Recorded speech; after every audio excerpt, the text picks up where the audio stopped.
Again, it's Scriptures and Screen Sharing. I am T.Rice, and I just want to share my screen with you today and talk about a verse. And you know what we do? We'll go on over to a couple of places you can actually find the site, and one is I keep pulling up the wrong things, don't I? Let's do a new window. You can go to a word to move on, or you can go to Jikaki. You can go to Jikaki and click there, or you can go on over to a word to move on.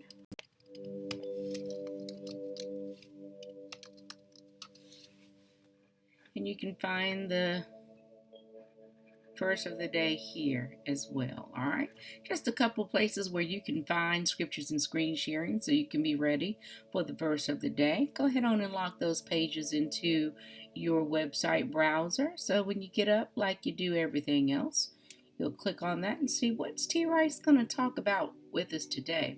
So basically, I just want to share the verse of the day. This book of the law shall not depart from your mouth, but you shall meditate on it day and night, so that you may be careful to do according to all that is written in it.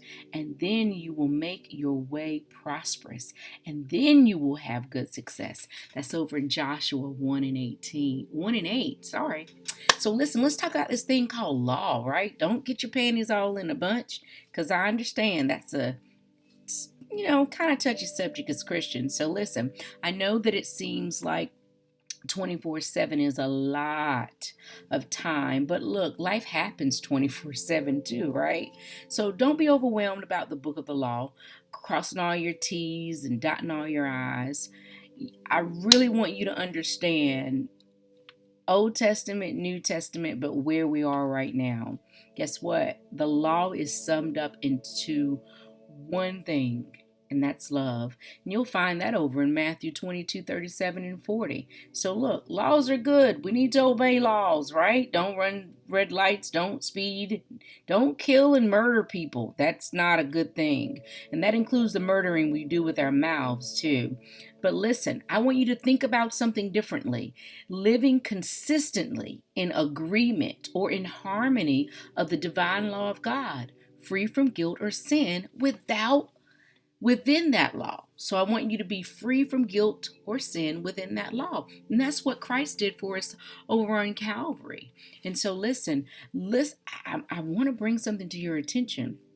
Toshiba, how are you talking about the law? And I know so many different people are like, what is she talking about? She's not talking the right thing. But listen, I am. I'm only going to give you scripture. Let's look at this law. A lawyer asked this question when he was talking to Jesus, okay? Over in the very verse we just left, Matthew 37 through 40. And I've got it written over here. This man asked God, trying to be a little funny, trying to test to see what a master really is. And he asked him about what is the greatest law, right? Because he was talking about the very thing I was just talking about for the verse of the day. He was talking about the law. And he said, thou shalt love the Lord thy God with all thy heart and with all thy soul and with all thy mind. This is the first and the great commandment. And the second is like unto it. You ready, guys? Thou shalt love thy neighbor as thyself. On these two commands hang all the law and the prophets. You see it? Don't worry about the dotting the I's and cross the T's. Calvary took care of all of that. That's what Jesus did. This is what he's telling us to do. This is what law matters to him. Listen, he wants you to be prosperous and full of great success. So listen, love worketh no evil to his neighbor. Don't be going around doing mean to your neighbors. And that neighbor doesn't just mean the person who lives beside you. That's people in your workplace, in your community, and all these other wonderful places that we're blessed to visit. Be mindful of that. Give to the poor. Guess what? It's a secret to that. If you give to someone who's less fortunate than you actually become a lender to God, right? Be happy in your faith, and he will give you the desires of your heart. Just be happy. Delight yourself in our God who is so amazing to us. And listen, one thing matters, and only needs to be evaluated 24/7. And that's our love. That's what we need to work on. That's the law that we need to take care of. And that's what being a positive and productive citizen looks like today, everybody. Listen, I've enjoyed you. Remember, Scriptures and Screen Sharing. Follow me on some of these social media websites. Just plug in to T.Rice and see what you get and pop up wherever you might be. Facebook, YouTube, Twitter, all those little places. I might be on some of them, and you never know. I'll be doing something live. So have a positive and productive day, everyone.